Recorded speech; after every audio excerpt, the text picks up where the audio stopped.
कृष्णाय वासुदेवाय हरये परमात्मने प्रणतः क्लेशनाशाय गोविंदाय नमो नमः।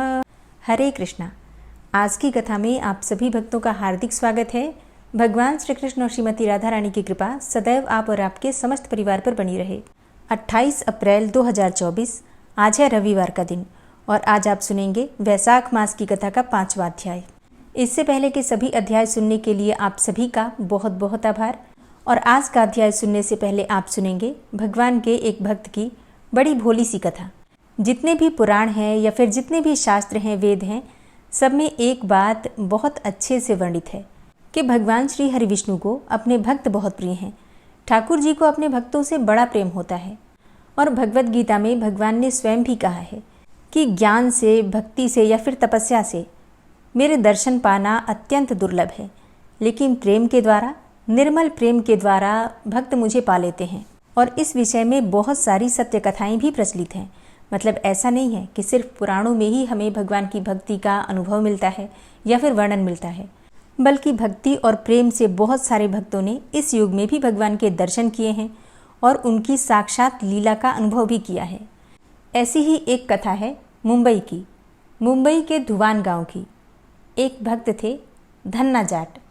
धन्ना जी का जन्म हुआ था मुंबई के पास ही धुवान गांव में एक जाट घराने में। उनके माता पिता कृषि और पशुपालन का काम करते थे और कृषि और पशुपालन के काम से ही अपना जीवन यापन करते थे। बहुत निर्धन थे वो लोग। जैसे ही धन्ना बड़ा हुआ, उसे भी पशु चराने के काम में ही लगा दिया और अब वो प्रतिदिन पशु चराने जाया करते थे। गांव के बाहर ही कच्चे तालाब के किनारे एक ठाकुर द्वार था, जिसमें बहुत सारे ठाकुरों की मूर्तियां रखी हुई थी। लोग प्रतिदिन वहां आकर माथा टेकते और भेंट अर्पण करते थे। धन्ना पंडित को ठाकुरों की पूजा करते, स्नान करवाते और घंटियां खड़काते रोज देखा करते थे। अब बुद्धि कम थी उनके पास, छोटे भी थे उम्र में, इसलिए समझ नहीं पाते थे। लेकिन एक दिन उनके मन में ये विचार आया कि चलकर देखते हैं कि यह है क्या। फिर ठाकुर द्वार के पास जाकर उन्होंने पंडित जी से पूछ ही लिया कि आप मूर्तियों के आगे बैठकर क्या करते हैं। तब पंडित ने कहा कि ठाकुर जी की सेवा करते हैं। धन्ना ने पूछा कि इससे क्या होता है। तब पंडित जी ने कहा कि सेवा करने से मनोकामनाएं पूर्ण होती हैं। अब धन्ना को तो बड़ा आश्चर्य हुआ और उसे अच्छा भी लगा, क्योंकि अपनी समस्या का समाधान मिल गया उसे। धन्ना ने कहा कि अगर इससे मनोकामनाएं पूर्ण हो जाती हैं तो ये ठाकुर मुझे भी दे दो। अब पंडित जी थोड़े परेशान हो गए, लेकिन धन्ना जाट तो जिद पे ही अड़ा रहा कि ये ठाकुर मुझे चाहिए, क्योंकि इससे मेरी सारी समस्या का समाधान हो जाएगा। इससे मनोकामनाएं पूर्ण हो जाती हैं। अगर इनकी सेवा करने से ये प्रसन्न हो जाते हैं और सारी कामनाएं पूर्ण हो जाते हैं तो ये ठाकुर तो मैं लेकर ही जाऊंगा। अब पंडित जी ने उससे छुटकारा पाने के लिए एक कपड़े में पत्थर लपेट कर दे दिया और कह दिया कि यही ठाकुर जी हैं। घर जाकर धन्य ने पत्थर को ही ठाकुर समझकर स्नान करवाया और भोग लगाने के लिए कहने लगा। उसने ठाकुर के आगे बहुत मिन्नतें की। धन्य ने कसम खाई कि यदि ठाकुर जी आप नहीं खाएंगे तो मैं भी भूखा ही रहूंगा। उसका ये प्रण देखकर प्रभु प्रकट हुए तथा रोटी खाई और लस्सी पी। इस प्रकार धन्य ने अपने भोलेपन में पूजा करने और साफ मन से पत्थर में भी भगवान को पा लिया। जब धन्य को लगन लगी, उस समय उसके माता पिता बूढ़े हो चुके थे और वह अकेला नवयुवक था। उसके मन में ये विचार आया कि ठाकुर को पूजा करके यदि खुश कर लिया जाए तो सब कुछ हासिल किया जा सकता है, तो उसे अवश्य ही यह करना होगा, जिससे कि घर की गरीबी चली जाए तथा सुख आए। ऐसा सोचकर ही वह पंडित जी के पास गया। अब पंडित ने पहले तो ठाकुर देने से मना किया कि वो ठाकुर की पूजा अकेले नहीं कर पाएगा। दूसरा, तुम अनपढ़ भी हो। तीसरा, ठाकुर जी मंदिर के बिना कहीं नहीं रहते और ना ही प्रसन्न होते हैं, इसलिए तुम जिद मत करो और खेतों की संभाल करो। ब्राह्मण का धर्म है पूजा पाठ करना और जाट का कार्य है अनाज पैदा करना। इस प्रकार से पंडित जी ने उसे बहुत सारी बातें कहकर समझाने की कोशिश की, परंतु धन्ना तो टस से मस नहीं हुआ। अपनी पिटाई के डर से पंडित जी ने जो शालिग्राम मंदिर में फालतू पड़ा था उठाकर धन्ने को दे दिया और पूजा पाठ की विधि भी बता दी। अब तो पूरी रात धन्ने को नींद नहीं आई।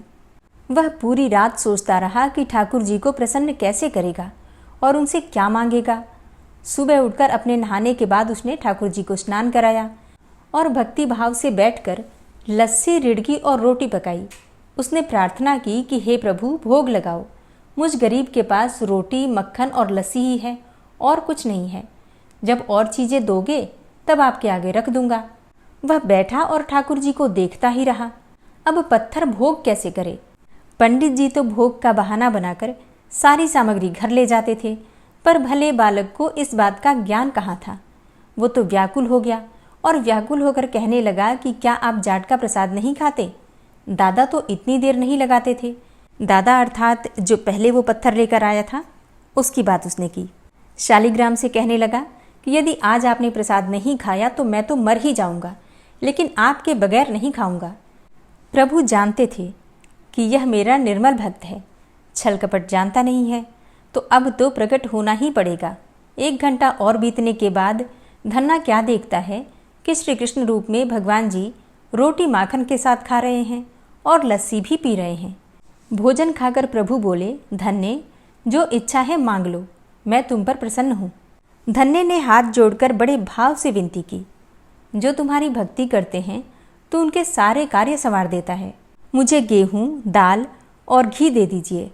मैं खुश हो जाऊंगा यदि जूता, कपड़े और 7 प्रकार के अनाज, गाय या भैंस, सवारी करने के लिए घोड़ी तथा घर की देखभाल करने के लिए सुंदर नारी मुझे दें।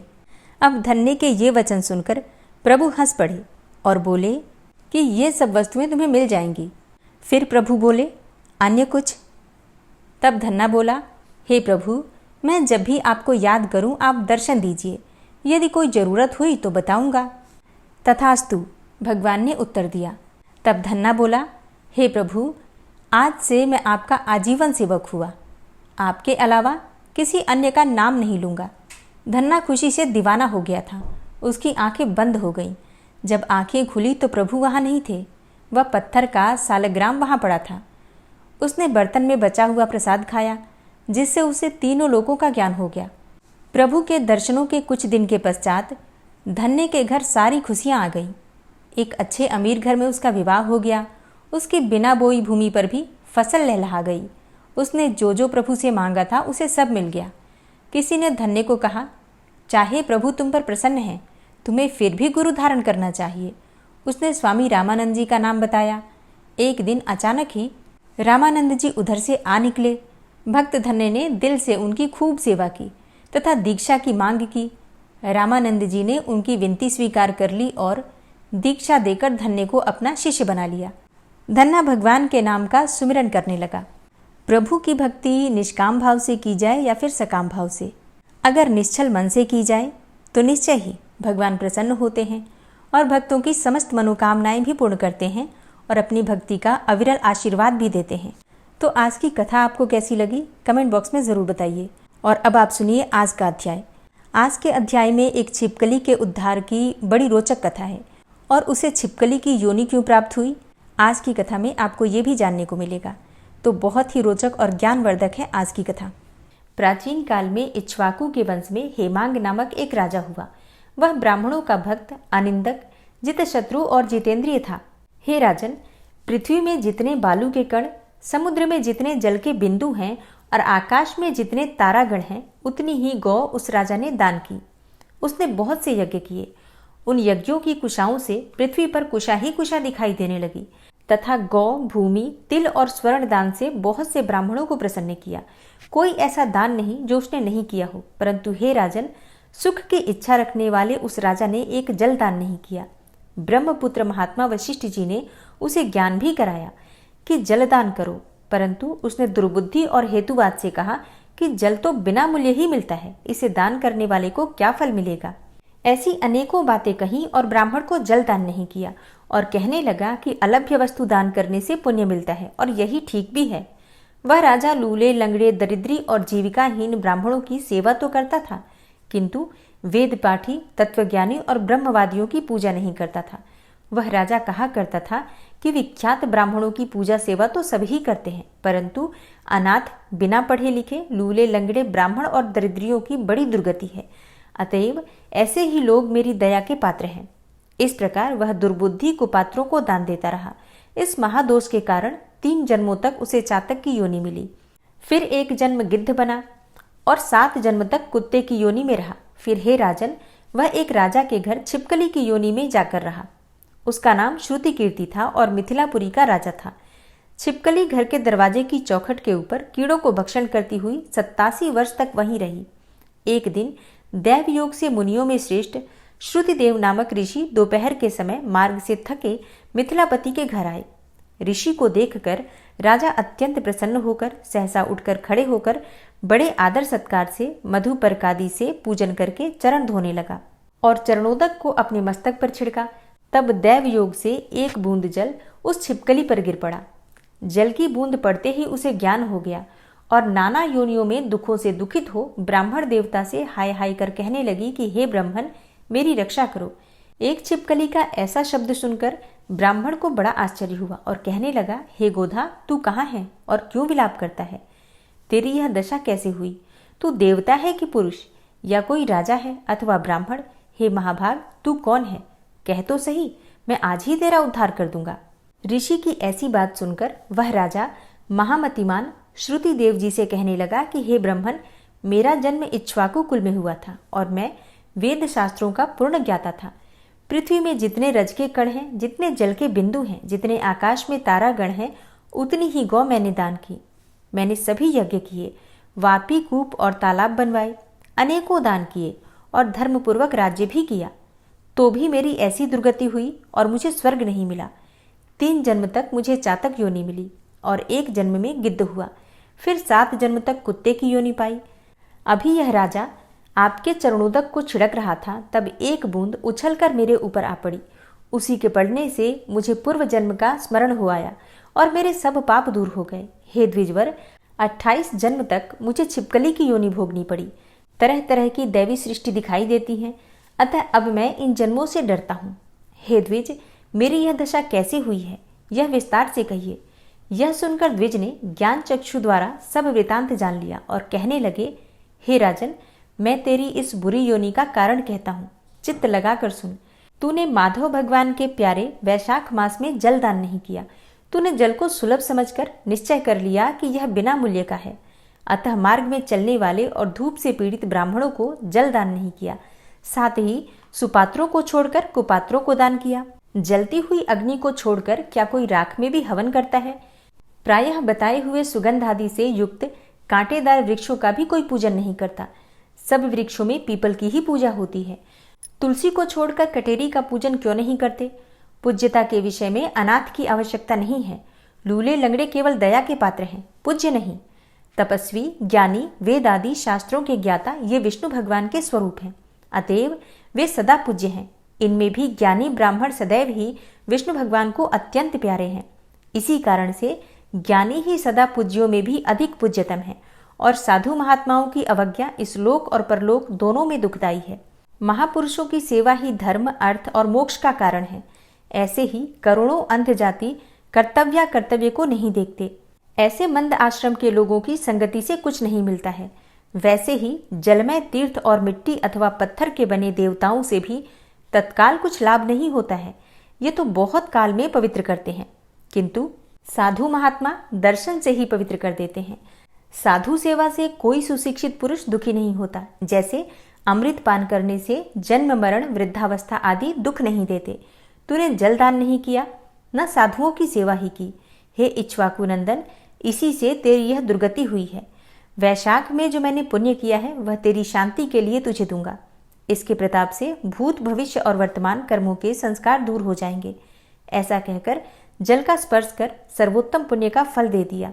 इस तरह जब उस ब्राह्मण ने वैशाख में 1 दिन के स्नान का फल उसे दे दिया, तब उसके सब पाप दूर हो गए और छिपकली की योनि त्याग कर दिव्य विमान पर चढ़कर दिव्य माला, वस्त्र और आभूषण पहनकर मिथिलापुरी के महल में सब प्राणियों को देखते देखते हाथ जोड़ परिक्रमा करके नमस्कार करके आज्ञा लेकर स्वर्ग को चला गया।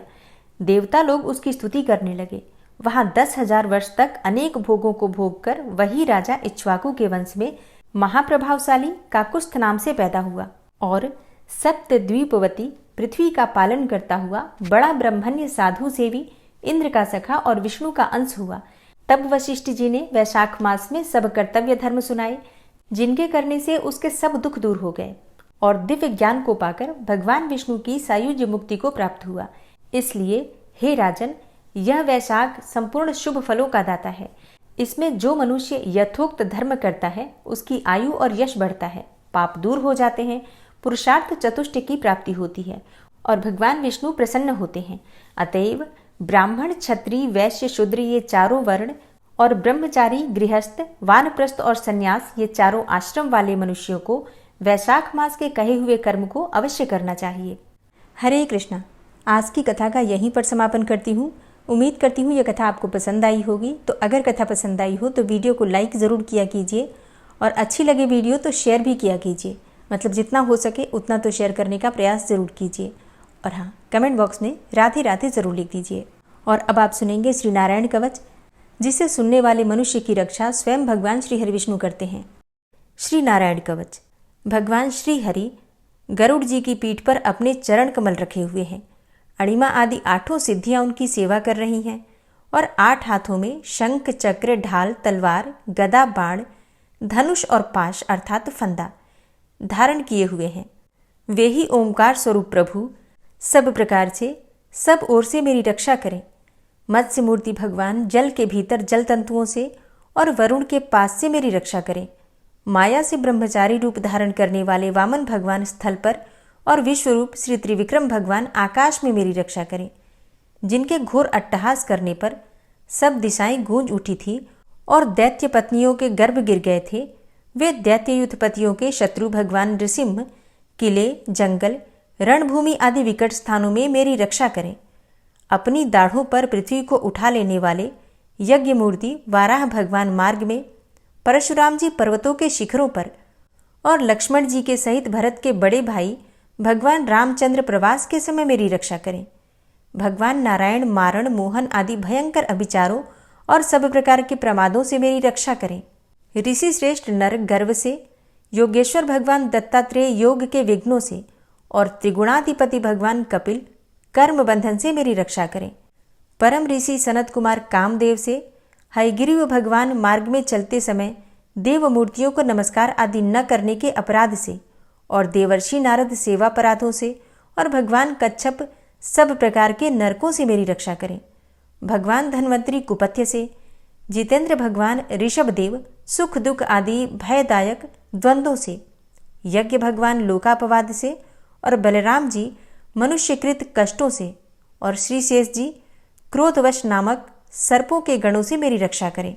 भगवान श्री कृष्ण द्वैपायन व्यास जी अज्ञान से तथा बुद्धदेव पाखंडियों से और प्रमाद से मेरी रक्षा करें।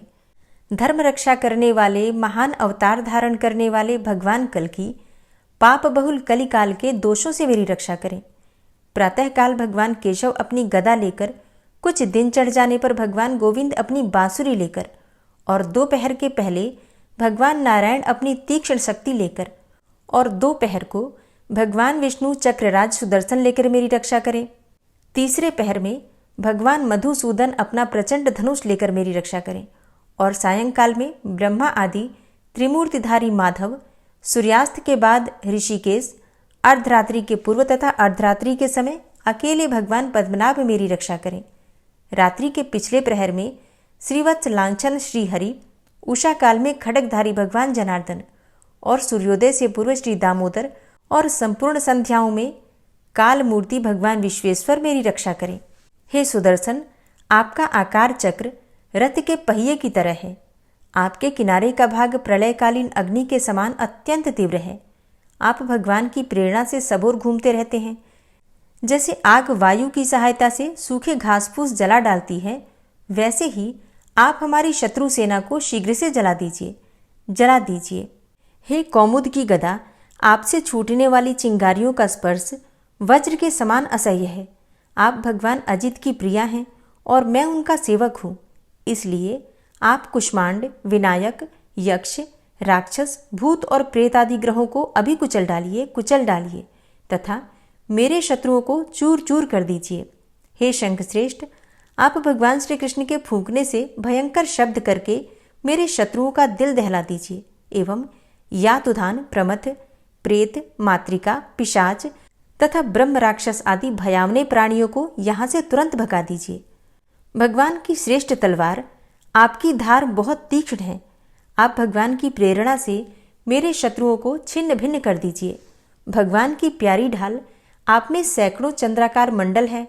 आप पाप दृष्टि पापात्मा शत्रुओं की आंखें बंद कर दीजिए और उन्हें सदा के लिए अंधा बना दीजिए। सूर्य आदि ग्रह, धूमकेतु, पुच्छल तारे आदि केतु, दुष्ट मनुष्य, सर्प आदि रेंगने वाले जंतु, दाढ़ों वाले हिंसक पशु, भूत प्रेत आदि तथा पापी प्राणियों से हमें जो भय हो और जो हमारे मंगल के विरोधी हो, वे सभी भगवान के नाम, रूप तथा आयुधों का कीर्तन करने से तत्काल नष्ट हो जाएं। बृहद, रथंतर आदि सामवेदीय स्तोत्रों से जिनकी स्तुति की जाती है, वे वेद मूर्ति भगवान गरुड़ और विश्वक्सेन जी अपने नामोच्चारण के प्रभाव से हमें सब प्रकार की विपत्तियों से बचाएं। श्रीहरि के नाम, रूप, वाहन, आयुध तथा श्रेष्ठ पार्षद हमारी बुद्धि, इंद्रिय, मन और प्राणों को सब प्रकार की आपत्तियों से बचाएं। जितना भी कार्य अथवा कारण रूप जगत है, वह वास्तव में भगवान ही है। इस सत्य के प्रभाव से हमारे सारे उपद्रव नष्ट हो जाएं। जो लोग ब्रह्म और आत्मा की एकता का अनुभव कर चुके हैं, उनकी दृष्टि में भगवान का स्वरूप समस्त विकल्पों से रहित है, भेदों से रहित है। फिर भी वे अपनी माया शक्ति के द्वारा भूषण, आयुध और रूप नामक शक्तियों को धारण करते हैं। यह बात निश्चित रूप से सत्य है। इस कारण सर्वज्ञ, सर्वव्यापक भगवान श्रीहरि सदा सर्वत्र सब स्वरूपों से हमारी रक्षा करें। जो अपने भयंकर अट्टहास से सब लोगों के भय को भगा देते हैं और अपने तेज से सबका तेज ग्रस लेते हैं, वे भगवान नृसिंह दिशा विदिशा में नीचे ऊपर बाहर भीतर सब ओर से हमारी रक्षा करें। हे देवराज इंद्र, मैंने तुम्हें यह नारायण कवच सुना दिया है। इस कवच से तुम अपने को सुरक्षित कर लो। बस फिर तुम अनायास ही सब दैत्य युद्धपतियों को जीत कर लोगे। इस नारायण कवच को धारण करने वाला पुरुष जिसको भी अपने नेत्रों से देख लेता है अथवा पैर से छू देता है, तत्काल समस्त भयों से वो मुक्त हो जाता है। जो इस वैष्णवी विद्या को धारण कर लेता है, उसे राजा, डाकू, प्रेत, पिशाच आदि और बाघ आदि हिंसक जीवों से कभी किसी प्रकार का भय नहीं होता। हे देवराज, प्राचीन काल की बात है, एक कौशिक गोत्री ब्राह्मण ने इस विद्या को धारण करके योग धारणा से अपना शरीर मरुभूमि में त्याग दिया। अब जहां उस ब्राह्मण का शरीर पड़ा था, उसके ऊपर से एक दिन गंधर्वराज चित्ररथ अपनी स्त्रियों के साथ विमान पर बैठकर निकले। वहां आते ही वे नीचे की ओर सिर किए विमान सहित आकाश से पृथ्वी पर गिर पड़े। इस घटना से उनके आश्चर्य की सीमा न रही जब उन्हें बालखिल्य मुनियों ने बतलाया कि यह नारायण कवच धारण करने का प्रभाव है। तब उन्होंने उस ब्राह्मण देव की हड्डियों को ले जाकर पूर्ववाहिनी सरस्वती नदी में प्रवाहित कर दिया और फिर स्नान करके वे अपने लोक को चले गए। श्री सुखदेव जी कहते हैं, हे परीक्षित, जो पुरुष इस नारायण कवच को समय पर सुनता है और जो आदरपूर्वक इसे धारण करता है, उसके सामने सभी प्राणी आदर से झुक जाते हैं और वह सब प्रकार के भयों से मुक्त हो जाता है। हे परीक्षित, शतक्रतु इंद्र ने आचार्य विश्वरूप जी से यह वैष्णवी विद्या प्राप्त करके रणभूमि में असुरों को जीत लिया और वे त्रैलोक्य लक्ष्मी का उपभोग करने लगे। श्री नारायण कवच संपूर्ण हुआ। श्री राधा कृपा कटाक्ष स्तोत्र। मुनीन्द्र वृंद वंदिते त्रिलोक शोक हारिणी प्रसन्न वक्त्र पंकजे निकुंज भूविलासिनी व्रजेन्द्र भानुनंदिनी व्रजेन्द्र सूनु संगते कदा करिष्यसि हमां कृपा कटाक्ष भाजनम्।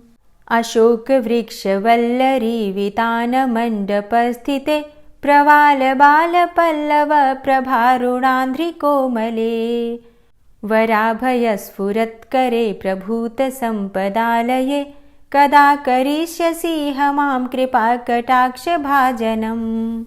अनंगरंग मंगलं प्रसंग भंगुरं भ्रुवां सविभ्रमं ससंभ्रमं दृगंत बाणपातने निरन्तरं वशीकृत प्रतीत नन्दनन्दने कदा करिष्यसि हमां कृपा कटाक्ष भाजनम्। तडित्सुवर्ण चंपक प्रदीप्त गौर विग्रहे मुख प्रभा परास्त कोटि सारदेन्दुमण्डले विचित्र चित्र संचर चकोर शावलोचने कदा करिष्यसि मां कृपाकटाक्षभाजनम्।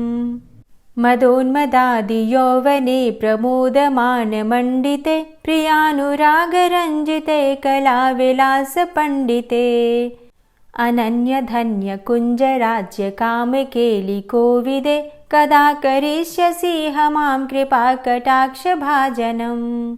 अशेषहावभावधीरहीरहारभूषिते प्रभूतशातकुम्भकुम्भकुम्भिकुम्भसुस्तनि प्रशस्तमन्दहास्यचूर्णपूर्णसौख्यसागरे कदा करिष्यसि मां कृपाकटाक्षभाजनम्। मृणालवालवल्लरीतरङ्गरङ्गदौर्लते लताग्रलास्यलोलनीललोचनावलोकने ललल्लुलन्मिलन्मनोज्ञमुग्धमोहिनाश्रिते कदा करिष्यसि मां कृपाकटाक्षभाजनम्। सुवर्णमल्लिकाञ्चितत्रिरेखकम्बुकण्ठगे त्रिसूत्रमङ्गलीगुणत्रिरत्नदीप्तिदीधिते सलोलनीलकुन्तलप्रसूनगुच्छगुम्फिते कदा करिष्यसि मां कृपाकटाक्षभाजनम्। नितम्बबिम्बलम्बमानपुष्पमेखलागुणे प्रशस्तरत्नकिङ्किणीकलापमध्यमञ्जुले करीन्द्रशुण्डदण्डिकावरोहशोभगोरुके कदा करिष्यसि मां कृपाकटाक्षभाजनम्। अनेकमन्त्रनादमञ्जुनूपुरारवस्खलत् समाजराजहंसवंश निक्वडातिगौरवे विलोलहेमवल्लरी विडम्बिचारुचङ्क्रमे कदा करिष्यसि मां कृपाकटाक्षभाजनम्। अनन्तकोटिविष्णुलोकनम्रपद्मजार्चिते हिमाद्रिजापुलोमजा विरिञ्चिजावरप्रदे अपारसिद्धिरिद्धिदिग्धसत्पदाङ्गुलीनखे कदा करिष्यसि मां कृपाकटाक्षभाजनम्। मखेश्वरी क्रियेश्वरी स्वधेश्वरी सुरेश्वरी त्रिवेदभारतीश्वरी प्रमाणशासनेश्वरी रमेश्वरी क्षमेश्वरी प्रमोदकाननेश्वरी व्रजेश्वरी व्रजाधिपे श्रीराधिके नमोऽस्तुते।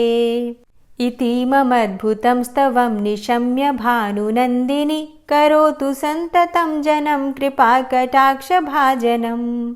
भवेत्तदैव सञ्चितत्रिरूपकर्मनाशनं लभेत्तदा ब्रजेन्द्रसूनुमण्डलप्रवेशनम्।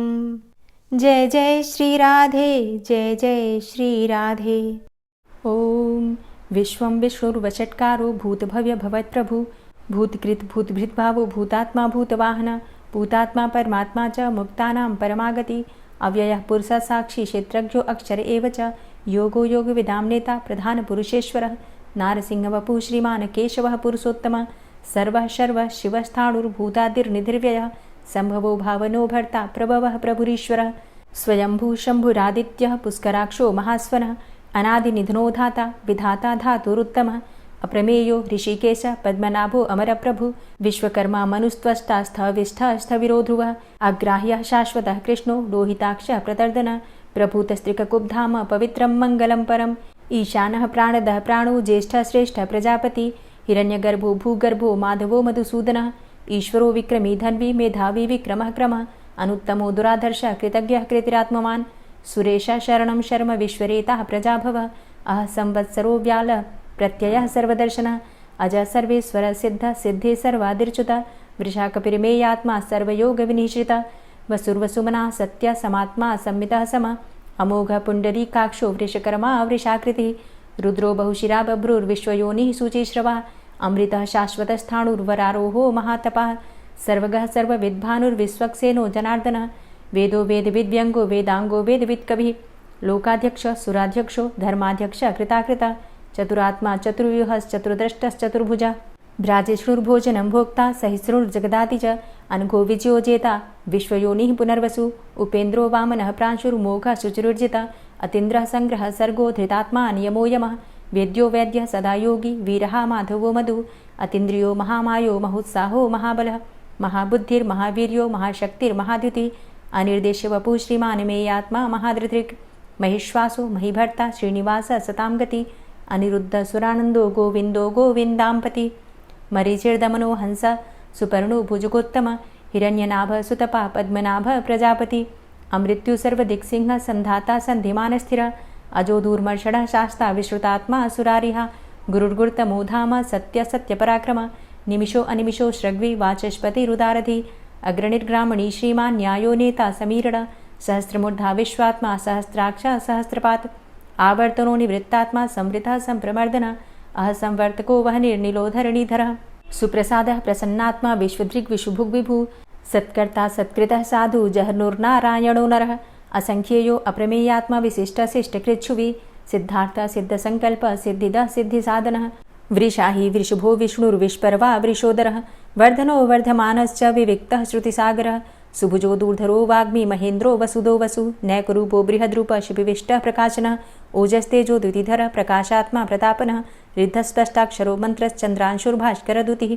अमृतांशुद्भवो भानु शशबिन्दुः सुरेश्वरः औषधं जगतः सेतु सत्यधर्मपराक्रमः भूतभव्य भवन्नाथ पवनः पावनो नलः कामः कामकृत्कान्तः कामः कामप्रदः प्रभु युगादिकृद्युगावर्तो नैकमायो महाशनः अदृश्योऽव्यक्तरूपश्च सहस्रजित् अनन्तजित् इष्टो अविशिष्ट शिष्टेष्ट शिखण्डी नहुसो वृष क्रोधः क्रोधकृत्कर्ता विश्वबाहुर्महीधरः अच्युतः प्रतितः प्राणदो वासवानुजः अपां निधिर्धिष्ठानं प्रमत्तः प्रतिष्ठितः स्कन्दः स्कन्दधरो धूर्यो वरदो वायुवाहनः वासुदेवो बृहद्भानुरादिदेवः पुरन्दरः अशोकस्तारणस्तारः शूरः सौरिर्जनेश्वरः अनुकूलः शतावर्त पद्मी पद्मनिभेक्षणः पद्मनाभो अरविन्दाक्ष पद्मगर्भ शरीरभृत् महर्धिरिद्धो वृद्धात्मा महाक्षो गरुडाध्वजः अतुलः शरभो भीमो समयज्ञो हविर्हरि सर्वलक्षणलक्षण्यो लक्ष्मीवान् समितिञ्जयः वीक्षरो रोहितो मार्गो हेतुर्दामोदरः सह महीधरो महाभागो वेगवान् मिताशनः उद्भवः क्षोभणो देव श्रीगर्भ परमेश्वर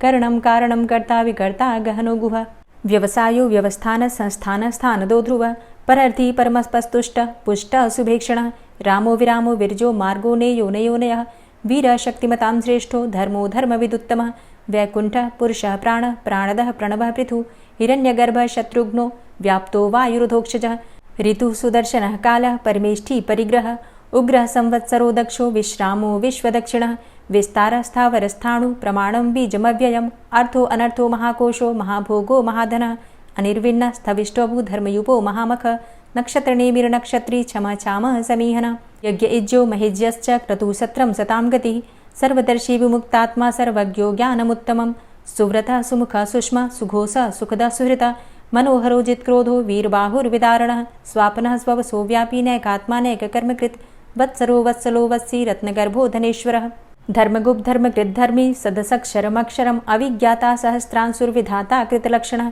गभस्तिनेमिः सत्त्वस्थः सिंहो भूतमहेश्वरः आदिदेवो महादेवो देवेशो देवभृद्गुरुः उत्तरो गोपतिर्गोप्ता ज्ञानगम्यः पुरातनः शरीरभूतभृद्भोक्ता कपीन्द्रो भूरि दक्षिणः सोमभो अमृतपः सोम पुरुजित पुरुषोत्तमः विनियोजय सत्यसन्धो दाशाः सात्वतांपतिः जीवो विनयिता साक्षी मुकुन्दो अमितविक्रमः अम्भो निद्रणन्तात्मा महोदधीशयोऽन्तकः अजोमहारः स्वाभाव्यो जितामित्रः प्रमोदनः आनन्दो नन्दनो नन्दः सत्यधर्मा त्रिविक्रमः महर्षि कपिलाचार्यः कृतज्ञो मेदिनीपतिः त्रिपदस्त्रिदशाध्यक्षो महाशृङ्गः कृतान्तकृत् महावराहो गोविन्दः सुखेणः कनकाङ्गदी गुह्यो गभीरो गहनो गुप्तश्चक्रगदाधरः वेधा स्वाङ्गो अजितः कृष्णो दृढः सङ्कर्षणोच्युतः वरुणो वारुणो वृक्षः पुष्कराक्षो महामनाः भगवान् भगानन्दी वनमाली हलायुधः आदित्यो ज्योतिरादित्यः सहिष्णुर्गतिसत्तमः सुधन्वा खण्डपरशुर्दारुणो द्रविडप्रदः दिविस्त्रिक्सरदृग्व्यासो वाचस्पतिर्योनिजः त्रिसामा सामगः साम निर्वाणं भेषजम्भिषक्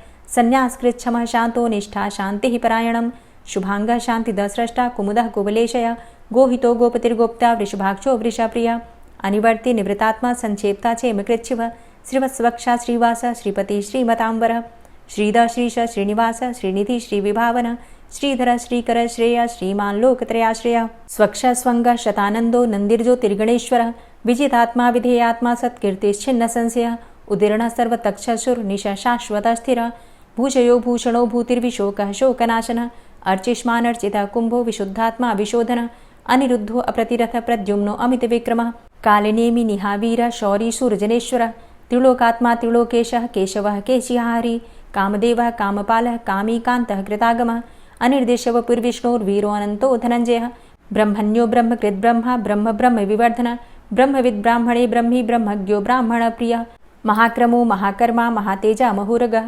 महाक्रतुर्महायज्वा महायज्ञो महाहवि स्तव्यः स्तव प्रियः स्तोत्रं स्तुतिस्तोतारणप्रियः पूर्णः पुरैता पुण्यः पुण्यकीर्तिर्नामयः मनोजवस्तीर्थकरो वसुरेता वसुप्रदः वसुप्रदो वासुदेव वसुर्वसुमनाहवि सद्गतिः सत्कीर्तिः सत्ता सद्भूतिः सत्परायणः शूरसेनो यदुश्रेष्ठः सन्निवासः सुयामुनः भूतावासो वासुदेवः सर्वासु निलयोऽनलः दर्पः दर्पदो दृप्तो दूढरोथा पराजितः विश्वमूर्तिर्महामूर्तिर्दीप्तमूर्तिर्मूर्तिमान् अनेकमूर्तिरव्यक्तः शतमूर्तिः शताननः एको नैकः सवकः किं यत्तत्पदमनुत्तमं लोकबन्धुर्लोकनाथो माधवो भक्तवत्सलः सुवर्णवर्णो हेमाङ्गो वराङ्गश्चन्दनाङ्गदी वीरः विषमः शून्यो घृताशीरचलश्चलः अमानीमानदोमान्यो लोकस्वामी त्रिलोकदृक् सुमेधा मेधजो धन्यः सत्यमेधाधराधरः तेजोवृषः द्वितिधरः सर्वशस्त्रभृताम्बरः प्रग्रहो निग्रहो व्यग्रो नैकशृङ्गो गदाग्रजः चतुर्मूर्तिश्चतुर्बाहुश्चतुर्व्यूहश्चतुर्गति चतुरात्मा चतुर्भावश्चतुर्वेदविदेकपात् समावर्तो अन्वृतात्मा दुर्जयो दुरतिक्रम दुर्लभो दुर्गमो दुर्गो दुरावासो दुरारिहा शुभांगो लोकसारंगः सुतन्तुस्तन्तुवर्धन इन्द्रकर्मा महाकर्मा कृतकर्मा कृतागमः उद्भवः सुन्दरः सुन्दो रत्ननाभः सुलोचनः अर्को वाजसनः शृङ्गी जयन्तः सर्वविजयी सुवर्णबिन्दुरक्षोभ्य सर्वभागीश्वरेश्वरः महाह्रदो महागर्तो महाभूतो महानिधि कुमुदः कुन्दरः कुन्दः पर्जन्यः पावनो नीलः अमृताशो अमृतवपुः सर्वज्ञः सर्वतोमुखः सुलभः सुव्रतः सिद्धः शत्रुजित् शत्रुतापनः न्यग्रोधो दुम्बरो अस्वस्थश्चाणुरान्ध्रनिषूदनः सहस्रार्चिः सप्तजिह्वः सप्तैधा सप्तवाहनः अमूर्तिरणघो अचिन्त्यो भयकृद्भयनाशनः अणुर्बृहत्कृशः स्थूलो गुणभृन्निर्गुणो महान् अधृतः स्वधृतः स्वास्य प्राग्वंशो वंशवर्धनः भारभृति कथितो योगी योगी स सर्वकामद आश्रम श्रमण छाम सुपर्णो वायुवाहन धनुर्धरो धनुर्वेदो दण्डोदमयितादम अपराजितः सर्वसहो नियन्ता नियमो यमः सत्त्ववान् सात्विकः सत्य सत्यधर्मपरायण अभिप्रायः प्रियार्होरः प्रियकृत्प्रीतिवर्धनः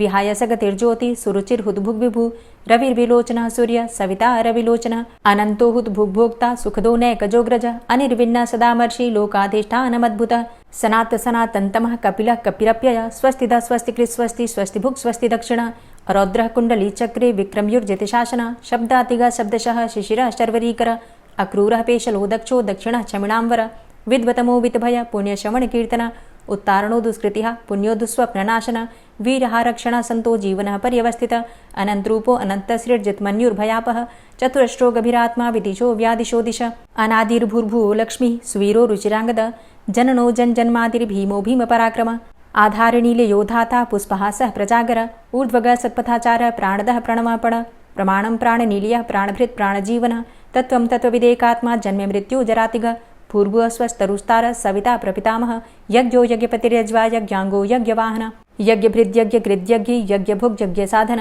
यज्ञान्तिकृद्यज्ञ गुह्यमन्यमन्नादेव च आत्मयोनिः स्वयं जातो वैखानः सामगायन देवकीनन्दन स्रष्टा क्षितिसः पापनाशन शङ्खभृन्नन्दकीचक्री शारङ्गधन्वा गदाधरः रथाङ्गपाणिरक्षोभ्य सर्वप्रहरणायुध ओम नमः इति।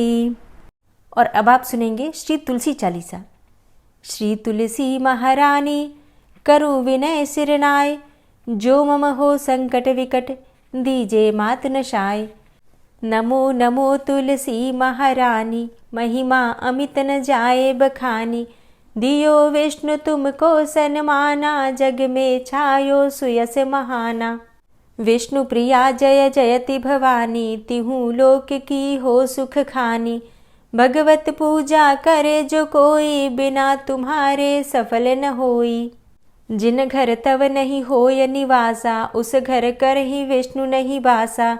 करे सदा जो तव नित सुमिरन तेहि के काज होय सब पूरन। कार्तिक मास महात्म तुम्हारा ताको जानत सब संसारा। तव पूजन जो करे कुंवारी पावे सुंदर वर सुकुमारी। करे जो पूजा नित प्रति नारी सुख संपत्ति से होय सुखारी। वृद्धा नारी करे जो पूजन मिले भक्ति होवे पुलकित मन। श्रद्धा से पूजे जो कोई भवनिधि से तर जावे सोई। कथा भागवत यज्ञ करावे, तुम बिन नहीं सफलता पावे। छायो तब प्रताप जग भारी, ध्यावत तुम्हीं सकल चित धारी। तुम्ही मात यंत्रन तंत्रन में, सकल काज सिद्धि होवे क्षण में। औषधि रूप आप हो माता, सब जग में तव यश विख्याता। देव ऋषि मुनि और तपधारी, करत सदा तव जय जयकारी। वेद पुराणन तव यश गाया, महिमा अगम पार नहीं पाया। नमो नमो जय जय सुख कारणी, नमो नमो जय दुख निवारणी। नमो नमो सुख संपत्ति देनी, नमो नमो अघ काटन चेनी। नमो नमो भक्तन दुख हरणी, नमो नमो दुष्टन मद छेनी। नमो नमो भव पार उतारणी, नमो नमो परलोक सुधारणी। नमो नमो निज भक्त उबारणी, नमो नमो जन काज सवारणी। नमो नमो जय कुमति नशावनी, नमो नमो सब सुख उपजावनी। जयति जयति जय तुलसी माई, ध्याऊं तुमको शीश नवाई। निज जन जानि मोहि अपनाओ, बिगड़े कारज आप बनाओ। करूं विनय मैं मात तुम्हारी, पूर्ण आशा करहु हमारी। शरण चरण कर जोरी मनाऊं, निश दिन तेरे ही गुण गाऊं। करहु मात अब मोह पर दाया, निर्मल होए सकल मम काया। मांगू मातु यही बर दीजे, सकल मनोरथ पूर्ण कीजे। जानू नहीं कछु नेम आचारा, क्षमहु मातु अपराध हमारा। 12 मास करे जो पूजा, तासम जग में और नहीं दूजा। प्रथम ही गंगा जल मंगवावे, फिर सुंदर स्नान करावे। चंदन अक्षत पुष्प चढ़ावे, धूप दीप नैवेद्य लगावे। करें आचमन गंगा जल से, ध्यान करे हृदय निर्मल से। पाठ करे फिर चालीसा की, स्तुति करे मात तुलसा की। यह विधि पूजा करे हमेशा, ताके तन नहीं रहे कलेशा। करे मास कार्तिक का साधन, सोवे नित पवित्र हुई जाहि। है यह कथा महासुखदाई, पढ़े सुने सो भव तर जाई। यह श्री तुलसी चालीसा, पाठ करे जो कोय। गोविंद सो फल पावही, जो मन इच्छा होय। तुलसी चालीसा संपूर्ण। और अब आप सुनेंगे तुलसी महारानी की आरती। तुलसी महारानी नमो नमो, हरि की पटरानी नमो नमो। तुलसी महारानी नमो नमो, हरि की पटरानी नमो नमो। धन्य तुलसी पूर्ण तप कीनो, धन्य तुलसी पूर्ण तप कीनो। शालिग्राम की बनी पटरानी नमो नमो। तुलसी महारानी नमो नमो, हरि की पटरानी नमो नमो। जाके पत्र मंजरी कोमल, जाके पत्र मंजरी कोमल। श्रीपति कमल चरण लपटानी नमो नमो, हरि की पटरानी नमो नमो। तुलसी महारानी नमो नमो। धूप दीप नैवेद्य आरती, धूप दीप नैवेद्य आरती। पुष्पन की वर्षा बरसानी नमो नमो, हरि की पटरानी नमो नमो।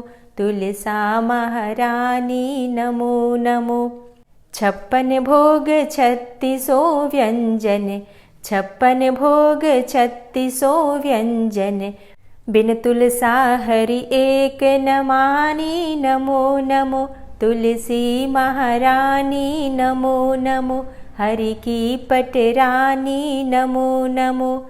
सभी सखी मैया तेरो यश गावे, सभी सखी मैया तेरो यश गावे। भक्ति दान दीजे महारानी नमो नमो। तुलसा महारानी नमो नमो, हरि की पटरानी नमो नमो। नमो नमो तुलसा महारानी, नमो नमो तुलसी महारानी। तुलसी महारानी नमो नमो, हरि की पटरानी नमो नमो। तुलसी महारानी नमो नमो, हरि की पटरानी नमो नमो। प्रेम से बोलिए तुलसी मैया की जय। तो दोस्तों, उम्मीद करती हूँ कि आज की वीडियो आपको ज़रूर पसंद आई होगी। वीडियो पसंद आई हो तो वीडियो को लाइक ज़रूर किया कीजिए और अगर संभव हो तो वीडियो को ज़्यादा से ज़्यादा शेयर कीजिए। चैनल पर पहली बार आए हैं और अगर अभी तक आपने इस चैनल को सब्सक्राइब नहीं किया है तो आज की वीडियो अगर आपको अच्छी लगे तो चैनल को सब्सक्राइब करके बेल आइकन को ज़रूर प्रेस कर लीजिए। इससे ये होगा कि इस चैनल पर जो भी नई वीडियो अपलोड होंगी उनकी नोटिफिकेशन आपको सही समय पर प्राप्त होगी। मिलती हूँ मैं आपसे अगली वीडियो में, तब तक के लिए जय श्री राधे।